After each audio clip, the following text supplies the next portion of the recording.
제가 회사를 다니고 사업을 시작했을 때가 92년도였습니다.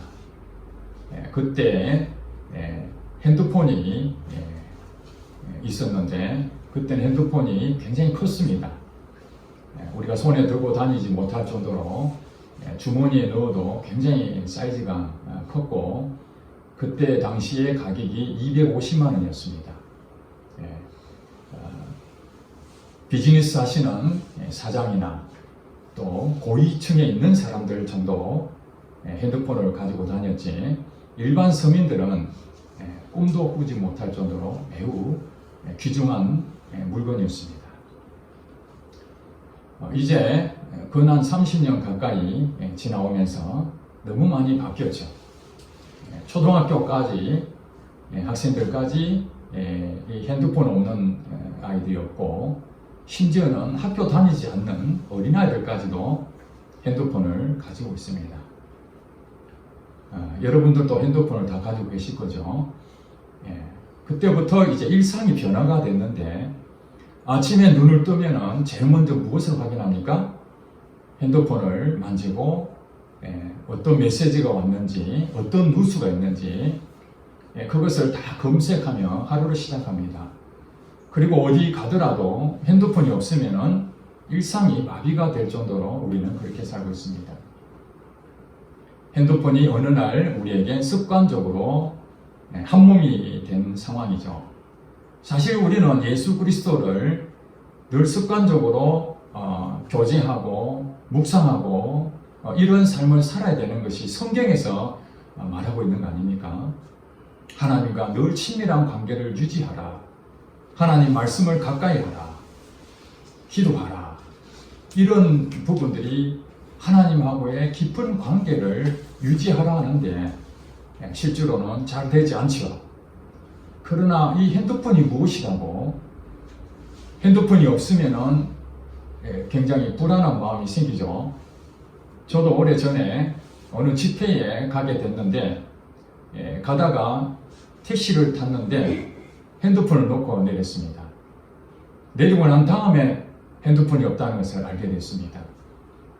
그랬는데 그 택시 연락할 길은 없고 할 수 없이 집회에 참석하게 됐는데 2박 3일간의 집회 기간 동안 하나님에게 더 묵상해야 될 그 시간에도 핸드폰이 없는 것 때문에 마음이 늘 불안해하고 허전하고 어색하고 불편한 그런 느낌이 있었습니다. 나중에 택시 운전사가 전화 와서 나중에 다시 찾았습니다만은 여러분 저만 그런 현상입니까?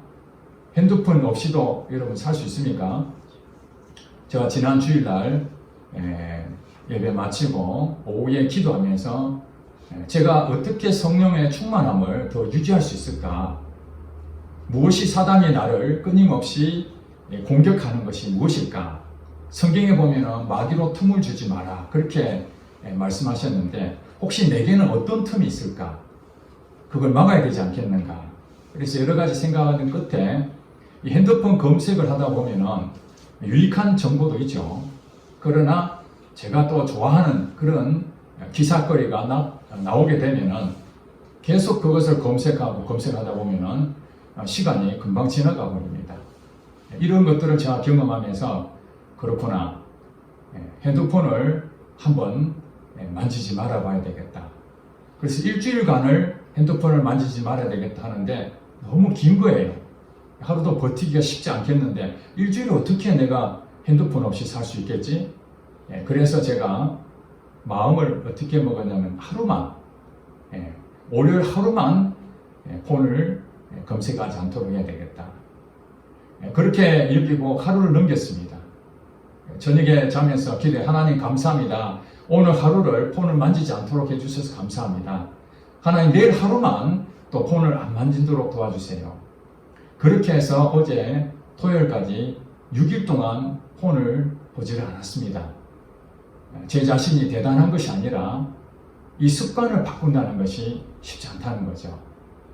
제가 지금 무엇을 말씀을 드리고자 하느냐면은 우리는 알게 모르게 일상에서 규칙적으로 반복적으로 하는 행동들이 있는데 그것을 우리는 습관이다 이렇게 말합니다.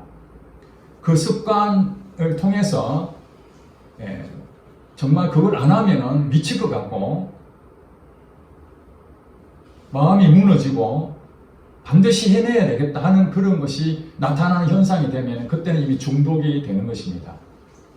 핸드폰 중독이라는 것은 보면 감사하지만 안 봐도 어쩔 수 없고 뭐 이 정도면 괜찮은데 그게 매여 있으면 중독이 되는 것이죠. 오늘 이 시대에 사단은 기술 문명 시대에 살고 있는 우리에게 어떻게 공격을 할 것인가. 그들도 그냥 공격하는 것이 아니라 많은 전략을 가지고 우리에게 접근한다는 사실입니다. 우리 너무나 편안해졌습니다. 좋은 세상에 살고 있습니다. 그러나 그 속에서도 사단은 끊임없이 우리에게 유혹하고 있다는 것입니다. 특별히 우리 신앙생활하는 우리 성도들은 사단이 유혹하는 것이 어떻게 오는지를 분별할 줄 알아야 됩니다. 오늘 젊은이들이 어떻게 무너지고 있습니까? 자기 중심적으로 가고 또 남을 배려하지 못하고 이런 것이 바로 이 기술 문명으로 인해서 경쟁사회, 치열한 경쟁사회를 거치면서 자연스럽게 나타나는 현상들 아니겠습니까? 과거에는 그렇지 않았지 않습니까? 어려워도 콩 한 쪽도 나눠 먹는 시대였습니다. 어려워도 누가 동냥질 하면은 박대한 사람이 별로 없었습니다. 요즘은 아파트 내에서도 아래층 위층이 누가 사는지도 모르는 세상입니다. 그렇지 않습니까? 그만큼 이제는 내 혼자 살아남지 않으면은 밟힌다 이런 시대에 살고 있습니다. 인정도 없죠. 이것이 사단이 끊임없이 하나님의 말씀이 서로 사랑하라, 섬겨라, 도와주라 이것하고 전혀 반대되는 그러한 삶으로 끊임없이 우리를 미혹하고 있는 것이죠. 특별히 우리는 신앙생활하면서 좋은 습관들을 가지고 있어야 됩니다. 또 반대로 신앙생활하면서 좋은 습관이 안 되면은 그것이 어떻게 되는 나쁜 습관이 되는 거예요. 예를 든다면은 우리 성경에서 가장 많이 전하고 있는 내용 중에 몇 가지가 있죠. 말씀이죠, 말씀.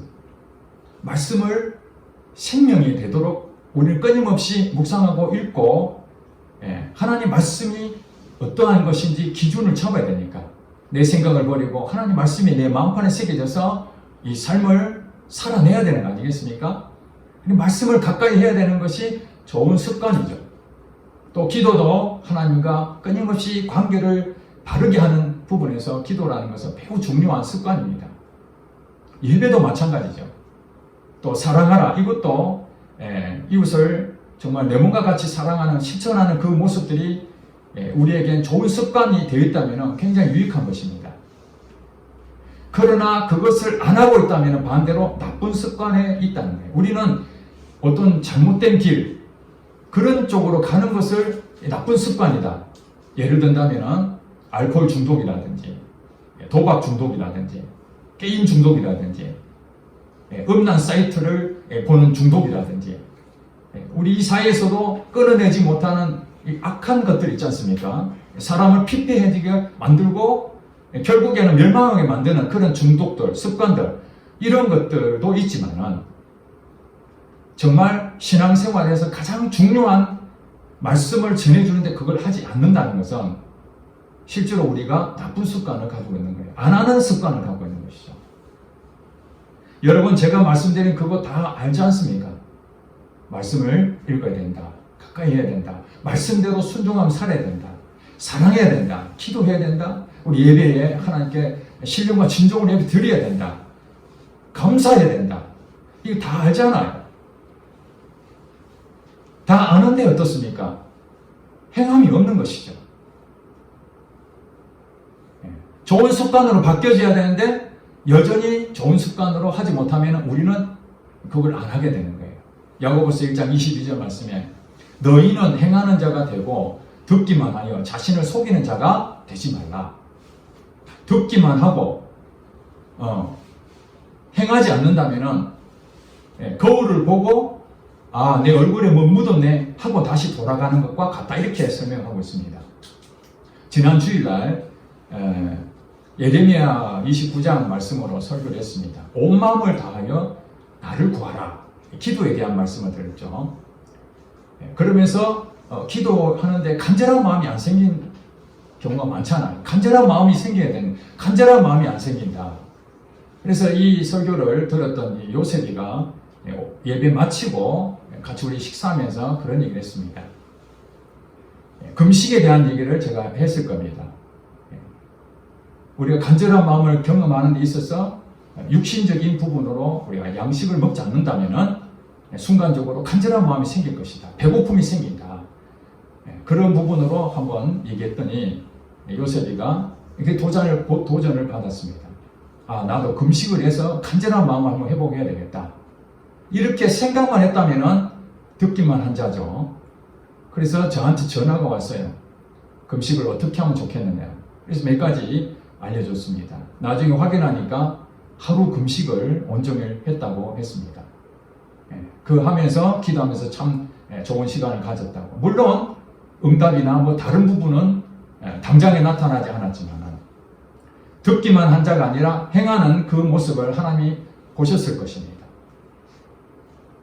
또 지난 주일날 설교 시간에 기도 항아리에 대해서 제가 말씀을 전했습니다. 여러분 다 들으셨죠? 어느 목사님이 환상 가운데 기도 항아리를 보고 그 큰 기도 항아리에 자기가 채워야 되겠다. 자기 아내랑 같이 그 기도 항아리에 채워야 되겠다. 그런 도전을 받은 것처럼 이 내용에 대해서도 또 예배 끝나고 예진이가 기도 항아리에 대한 설교를 듣는데 갑자기 자기도 환상이 보이면서 자기 옆에 기도 항아리가 보였다고 합니다. 그런데 그 기도 항아리에 보니까 아무것도 없이 조용하게 있는 기도 항아리를 발견하고 나도 이제 기도로 이 항아리에 채워야 되겠다. 그런 생각을 가지고 저한테 고백했습니다. 그 이후에 제가 물어보지 않아서 듣기만 했는지 아니면 행했는지 그건 모르겠습니다. 그렇습니다. 우리가 말씀을 들을 때에 여러분 오늘도 말씀을 들어 나왔지 않습니까? 예배 가운데 하나님께서 우리에게 말씀하시는 것입니다. 좋은 습관을 가져라. 이게 하나님 주시는 말씀이에요. 알면서도 하지 않는 이것을 경고하는 거예요. 다 알면서도 못하고 있는 거예요. 그러니까 성경에서 끊임없이 반복해서 수많은 내용을 계속 얘기하는 건 뭐냐면 그만큼 안 되기 때문에 귀담아 듣지 않기 때문에 반복해서 말씀하시는 것이죠. 근데 어떤 사람들은 성경에 딱 한 구절 나오는 게 있어요. 정말 중요하지 않은 그냥 슬쩍 지나가는 그것 붙잡고 평생을 그렇게 사는 사람도 있어요. 성경 내용에 별로 중요하지도 않는데 그게 마음에 걸려서 끊임없이 그것이 도대체 왜 이런 말씀을 하셨는지 그거 찾아보고 물어보고 관심을 갖는 사람도 있어요. 하물며 하나님이 그렇게 강조하고 정말 중요하다고 하는데 우리가 듣기만 하는 것이 아니라 오늘 이 시간에 여러분 행하는 여러분 되시기를 주의로 축복합니다. 자, 그러면 오늘 많은 좋은 습관 중에서 왜 지난주에 이어서 오늘도 기도에 대한 말씀을 하셨는가? 이것은 사단의 유혹이 있기 때문에 그렇다는 거예요. 사단의 유혹은 어디서부터 시작됐습니까? 에덴 동산에서부터 시작됐습니다. 여러분 다 알고 계시잖아요. 거기서부터 사단과 사람은 관계가 좋은 관계가 아니었어요. 하나님과 우리의 관계는 너무 좋았죠. 근데 사단과 하나님 관계가 무너지니까 사단이 하나님과 우리의 관계를 시기해서 틈을 보고 공격한 것입니다. 그게 유혹이라는 거죠. 물론 하나님께서 사단이 공격하는 이 유혹을 허락하셨어요. 왜냐하면 사단의 공격이 있다 하더라도 유혹이 있다 하더라도 하나님을 믿고 그걸 이겨내봐라. 그 승리가 진짜 승리다. 아무 유혹도 없고 편안한 상태에서 뭐 자유의지를 쓸 상황이 없다면 내 의지가 무슨 소용이 있겠습니까? 그러나 나쁜 길이 있고 잘못된 길이 있고 이런 것에서 하나님 편을 선택한다는 것은 정말 하나님 귀한 것이죠. 사단은 지금도 우리에게 에덴 동산 이후부터 지금까지 끊임없이 틈을 노리고 공격해 왔습니다. 물론 세상이 바뀌고 문화가 바뀌고 그것만 외부 환경만 바뀌었을 뿐이지 사단의 공격은 똑같습니다. 좋은 습관을 가지지 못하게 하는 것이죠. 그리고 나쁜 습관을 통해서 우리를 멸망시키려고 하는 것입니다. 자, 그렇다면 이 유혹에서 이길 수 있는 방법이 있느냐? 여러분 이길 수 있겠습니까? 제가 핸드폰을 만지고 그것을 끊어내려고 하는데도 중독되지도 않고 그것에 매여 있는 사람도 아닌데도 불구하고 그거 하루 안 보는데 허전하고 뭔가 이상한 느낌이 드는데 정말 나쁜 습관에 빠져 있다면 그거 끊어내는 것이 쉽지 않은 거죠. 사단은 끊임없이 우리를 묶어버립니다. 못 빠져나오게. 여러분 그 경험했을 것입니다. 이제 지금부터 열심히 한번 해봐야 되겠다. 3일 가면은 어떻게 됩니까? 작심삼일. 참 옛날 사람들이 작심삼일이라는 것을 왜 했겠습니까? 노력으로 쉽지 않다 그런 얘기 아니겠습니까? 그만큼 중독이 되어 있으면은 작심삼일 하루도 못 버팁니다. 하루도 못 버텨요. 그래서 치료가 필요한 것이죠. 치료가 필요한 것입니다. 영적인 치료는 예수님께 나오는 것입니다. 믿으십니까? 예, 육적인 치료도 예수님께 나오는 것입니다.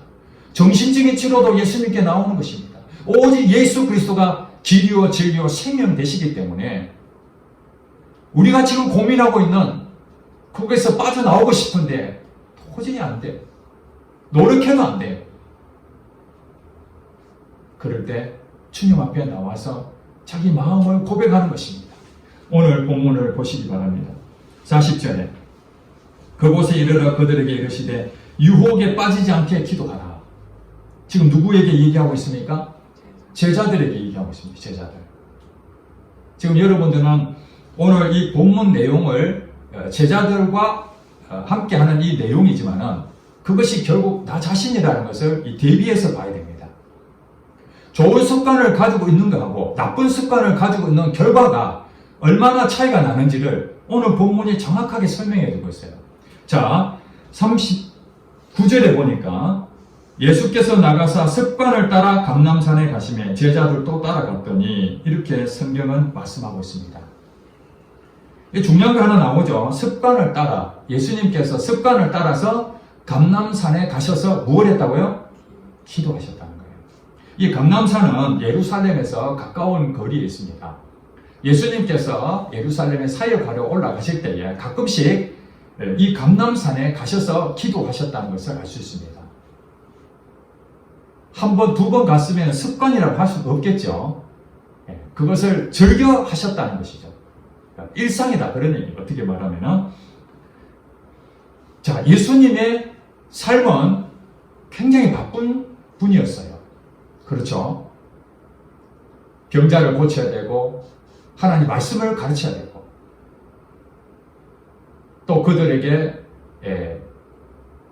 필요한 것을 나눠주고 이런 참 바쁜 시간 속에서도 틈틈이 예수님께서는 한적한 곳을 찾아서 기도하셨다고 성경은 말하고 있습니다. 자, 그런데 여러분들 또 사복음서에 보면은 제자들에 대한 부분 나오죠. 예수님과 함께 했던 제자들은 마찬가지로 열심히 기도했다는 내용이 안 나옵니다. 예수님을 따라다니긴 했지만은 제자들이 한적한 곳을 찾아 기도했더라. 간절한 마음으로 기도했더라. 이런 얘기 안 나오고 예수님만 습관을 따라서 열심히 기도하는 모습을 보여주고 있습니다. 자, 그런 상태에서 예수님이 이제 십자가에 달려 돌아가실 상황이 이제 당일만 지나면은 십자가에 달릴 날이 된 것입니다. 6월절 최후의 만찬을 끝내고 이제는 내일 십자가에 지실 것을 아시고 예수님께서는 마지막으로 예루살렘 가까이 있는 감람산을 가셔서 습관을 따라서 기도하러 가시는데 제자들 중에서 세 사람, 이 본문에는 다 설명 안 했지만 다른 똑같은 성경에 베드로, 야고보, 요한 이 세 제자를 데리고 따로 기도하러 가셨다고 성경은 말하고 있습니다. 이 세 명의 제자들이 핵심 제자들이죠. 네. 그 제자들과 함께 가는데 예수님께서 그들에게 이제 40절 말한 것처럼 유혹에 빠지지 않게 기도하라 그렇게 말을 하고 있다는 것입니다. 굉장히 중요합니다. 우리가 이 세상에서 사단을 끊임없는 유혹을 받는데 유혹을 이길 수 있는 방법은 기도밖에 없다 이렇게 지금 예수님 말씀하시는 거죠. 자, 여러분 이제 지금 상황이 어떤 상황인지 예수님이 지금 내일 십자가에서 달려 돌아가시는 상황이에요. 그러면 제자들은 뭐냐면은 스승이었던 이 예수님이 자기들의 왕이죠. 이스라엘 땅에 왕으로 오셨다고 생각하고 이제 큰 일을 행할 것이라는 기대감이 충만한 상태에서 예수님이 드디어 예루살렘에 입성했으니 비록 어린 나귀지만 나귀를 타시고 입성할 때에 많은 사람들이 호산나 찬송하리로다 환호했습니다. 그때의 제자들의 기분이 얼마나 기뻤겠습니까? 이야, 드디어 우리가 예루살렘 와서 예수님과 함께 큰일을 하는구나 기뻐 있는 상태입니다. 그리고 최후의 만찬이었던 그 유월절을 예수님은 어린 양이라는 그 모습으로 이제 죽는다는 것을 알고 있는데 제자들에게도 말씀하셨는데도 불구하고 제자들은 귀를 기울이지 않았습니다. 예수님이 죽는다는 생각을 안 했던 것이죠. 왜냐하면 예수님이 죽는 것은 자기 인생이 끝나는 시간입니다. 모든 꿈이 사라지는 거예요. 예수님 죽는다는 순간 다 끝나는 거예요. 그렇기 때문에 그 끝나는 바로 그 시점에서 이들이 마귀에게 유혹에 넘어져서 다 도망갈 것이다. 이게 벌써 보이는 거 아니겠습니까? 왜 그렇습니까? 이들의 삶은 기도를 안 했지 않습니까? 예수님을 따라는 다녔지만 기도하는 습관이 없었기 때문에 이제 이 유혹을 이길 수 있는 유일한 마지막 길이지만 그래도 간절한 마음으로 제자들에게 기도를 요청했던 거예요. 제자들은 하나님의 말씀, 예수님의 말씀을 기도만 듣지 않고 같이 가자니까 갔는데 그들은 얼마 안 있어서 잠에 빠지게 됩니다. 좋은 것이 아닙니다. 잠에 그냥 푹 빠져버렸어요. 피곤했기 때문에. 근데 예수님은 어떤 상황입니까? 예수님은 하나님이십니다. 맞죠? 그런데 예수님은 사람의 몸을 입고 왔기 때문에 예수님도 고통을 느낍니다. 육신을 입고 있기 때문에. 자, 십자가가 이제 내일 지는 날이라는 것을 예수님은 이미 다 알고 계셨습니다. 그리고 십자가를 져야 된다는 사명을 가지기 때문에 왔지 않습니까? 구원하러 왔기 때문에. 그럼에도 불구하고 예수님께서 왜 이렇게 감람산에서 제자들과 함께 기도를 간절하게 해야 되느냐? 예수님도 육신을 입고 있기 때문에 이 십자가 지는 것을 알면서도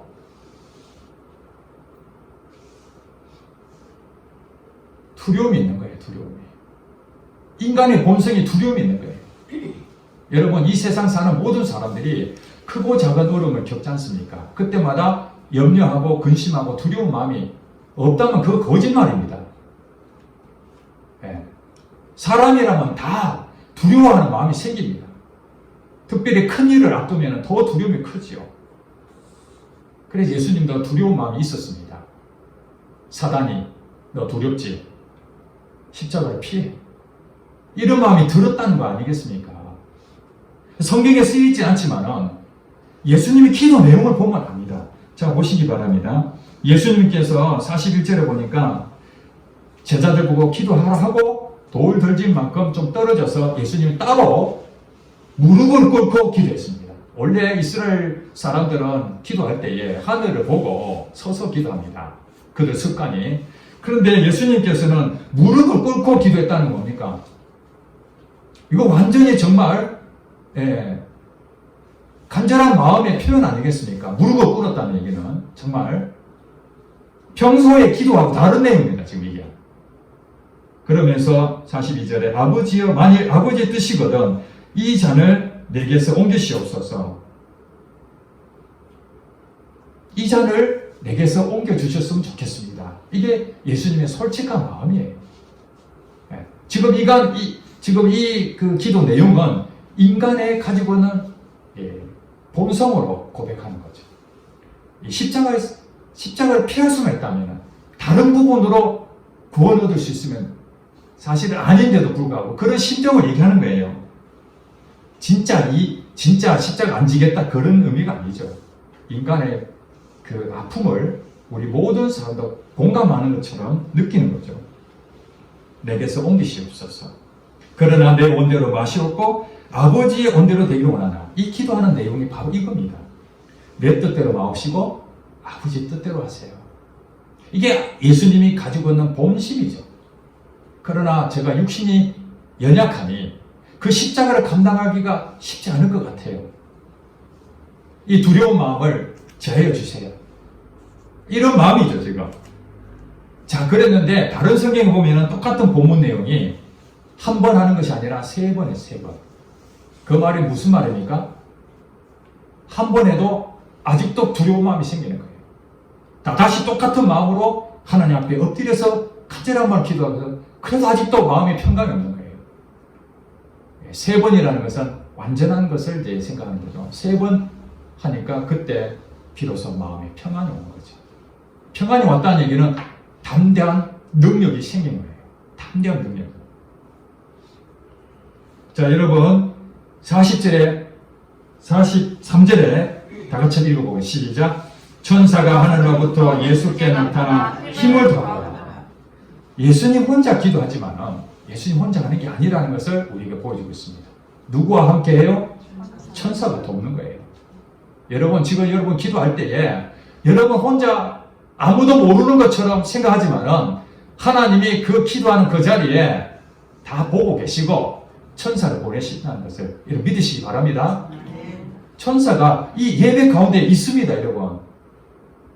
제가 얼마 전에 그 밴드에 어느 분이 올렸는데, 목사님 몇 분이 올렸는데, 그 천사가 봉사하는 곳에서도 천사가 나타나서 돕고 있고, 예배 가운데서도 천사가 나타나서 같이 예배 드리고, 우리 예배 드리는 이 모습을 천사가 전부 다 이렇게 하나님께 가지고 올라가고, 그래서 천사가 오르락내리락 한다고 그 얘기 들었잖아요. 그죠? 사닥다리에 꿈속에서 베델에 누워있는 이 야곱, 천사가 오르락내리락 하는 모습을 본 것처럼 그게 성경에 있는 전설처럼 느껴지는 것이 아니라 눈에 보이지 않는다고 없는 게 아닙니다. 귀신도 눈에 안 보이지만 귀신의 역사하는 분명히 알지 않습니까? 경험하지 않습니까? 마찬가지로 어느 교회 가면은 기도를 열심히 하는 성도들, 교회 기도 뜨거운 이런 교회는 영적인 공기가 있잖아요. 벌써 이렇게 천사가 돕는 느낌이 오잖아요. 어느 곳에 가면은 냉랭한 그런 것을 느끼는 것처럼 여러분 천사가 돕는다는 거 이거 보통 일이 아닙니다. 언제 돕습니까? 기도하는 자리에 천사가 돕고 있는 거예요.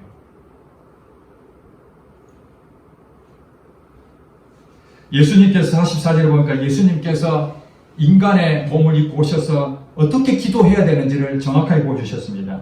힘쓰고 애써 더욱 간절히 기도하시니 땀이 땅에 떨어지는 핏방울 같이 되더라. 얼마나 깊은 기도를 했으면 사생결단하고 했다는 거잖아요. 내일 십자가 지는 것이 이 만만한 것이 아니기 때문에 그렇게 했습니다. 자, 그러나 45절에 보니까 기도 후에 일어나 제자들에 가서 슬픔을 인하여 잠든 것을 보시고 어찌하여 자느냐 시험에 들지 않게 일어나 기도하라. 제자들은 좋은 습관을 가지고 있지 않았기 때문에 쿨쿨 자고 있었습니다. 자, 여기서 이렇게 되고 난 다음에 우리는 이제 성경을 읽지 않았지만 그 다음 장면에 어떤 일이 생기냐면은 가룟 유다가 예수를 팔고 그 군인들을 동원해서 예수님 잡으러 왔습니다. 그때 제자들은 다 도망갔습니다. 기도하지 않은 것 때문에 그들은 사단의 공격에 속절없이 다 무너졌습니다. 베드로가 어떤 사람이었습니까? 불과 얼마 전에도 다 버릴지라도 나는 주님을 끝까지 따라가겠습니다. 이렇게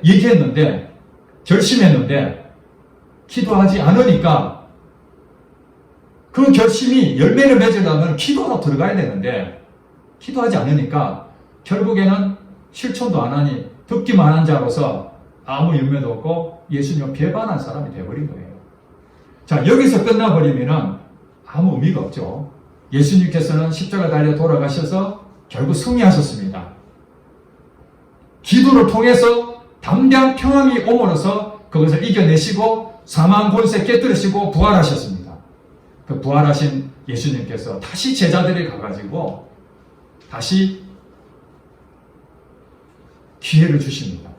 예수님이 승천하실 때 말씀하신 너희들이 몇 날이 못되어 성령이 임할 것이다. 기도하라. 그렇게 말했습니다. 성령이 너희에게 임하시면 권능을 받고 땅끝까지 이르러 내 증인이 되라. 이 말씀 앞에 제자들은 드디어 기도하기 시작했습니다. 이제 예수님의 부활하심을 보고 그렇구나. 우리가 그동안 얼마나 무능력했는지 기도의 능력이 없으니까 결심만 해서 되는 일이 아니구나. 그때부터 예수님 말씀 붙잡고 120명이 마가다락방에서 간절한 마음으로 울부짖으며 기도했더니 오순절날 성령이 그들을 덮어버렸습니다. 한마디 성령이 충만해져 버린 거예요. 성령 충만해지니까 어떤 일이 벌어졌습니까? 이제 그들은 기도의 용사가 됐습니다. 성경 사도행전을 쭉 보시기 바랍니다. 그들은 기도의 용사가 되어서 하루에 3번씩 시간을 정해놓고 간절한 마음으로 기도하는 자가 됐습니다. 그전에는 예수님을 따라만 다녔지 기도하지 않았는데 이제 성령이 충만해지자 그들은 기도 없이는 이제 사단한테 다 진다는 것을 알고 기도를 중심으로 삼았습니다.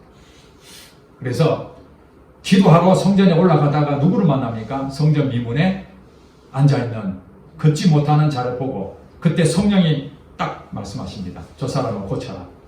주목하여 보고 내게 응가금 없거니와 나사렛 예수 이름으로 일어나 걸어라 했더니 걷는 역사가 나타나는 치유의 능력이 나타나게 됐습니다. 그 다음에 또 기도 가운데에 베드로가 기도하는데 갑자기 꿈인지 생신지 환상이 보기 시작한데 보자기에 내려오더니 그 부정한 짐승들을 먹어라.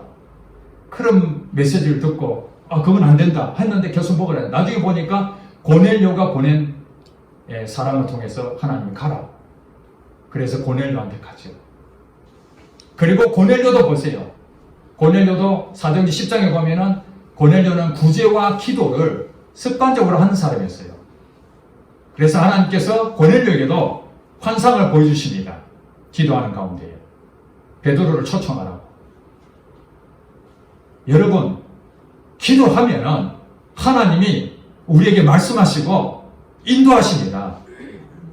그래서 사도행전에 6장에 보면은 성도들이 엄청나게 많이 이제 부흥이 돼가지고 너무 많이 나오는데 구제할 방법이 없어서 사도들이 회의를 했습니다. 이거 너무 많은데 어떡하지?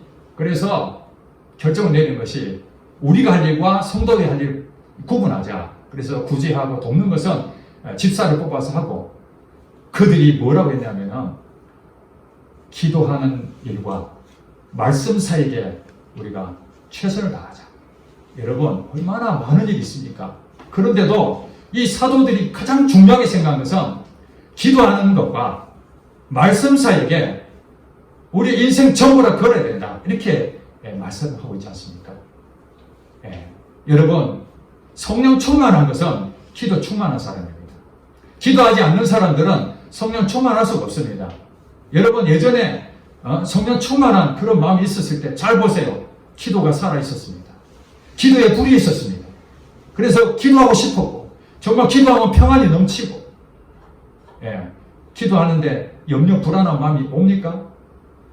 기도하면은 그게 오더라도 사라져버립니다. 담대해집니다. 언제까지 기도하라고요? 담대해질 때까지, 평안이 올 때까지, 이제는 거기에 묶여있지 않고 염려하지 않는 그런 마음까지 들 때까지 우리는 간절한 마음으로 예수님이 3번 기도한 것처럼 계속해서 기도하는 것이죠. 여러분 성령 충만하면은 기도 외에는 방법이 없습니다. 이 세상에 수없이 미혹거리들 많은데 어떻게 우리 이깁니까? 유튜브에 동영상이 수없이 우리에게 날아오는데 그걸 어떻게 구분을 다 합니까? 교묘하게 이렇게 성경을 다 끼워가지고 우리한테 찾아오는데 다 맞는 것 같아요. 나중에 보면은 다 그것이 2단, 3단 미혹되는 것들이 너무 많아요. 구별할 수 있습니까? 기도 외에는 이런 이유가 나갈 수가 없다. 기도하지 않으면은 분별이 안 되는 것입니다. 이 시대에 하나님께서 우리에게 말씀하십니다. 기도가 죽은 자는 하나님 안 씁니다. 기도가 살아있는 자, 기도에 불이 있는 자, 눈물로서 여러분 눈물이 안 나요? 간절한 마음이 없어요? 여러분 나라가 지금 두 쪽으로 쪼개져 있는데 저걸 보고 가슴이 아프면은 눈물 안 흘리겠습니까?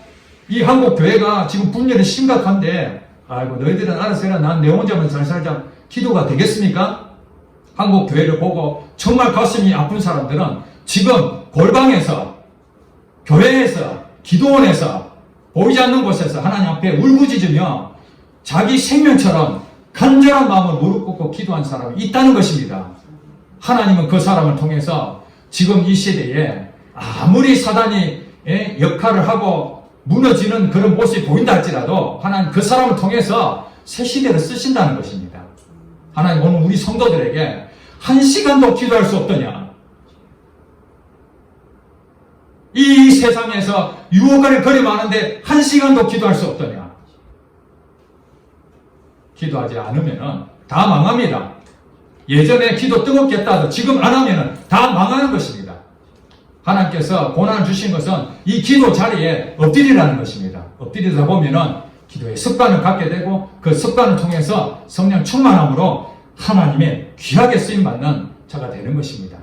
여러분 말씀을 또 기도를 감사를 예배를 소중하게 여기고 좋은 습관으로 바뀌어서 하나님에게 정말 이 시대에 기름 부음 받아 놀랍게 쓰임받는 여러분 되시기를 주의 이름으로 축복합니다. 기도하겠습니다.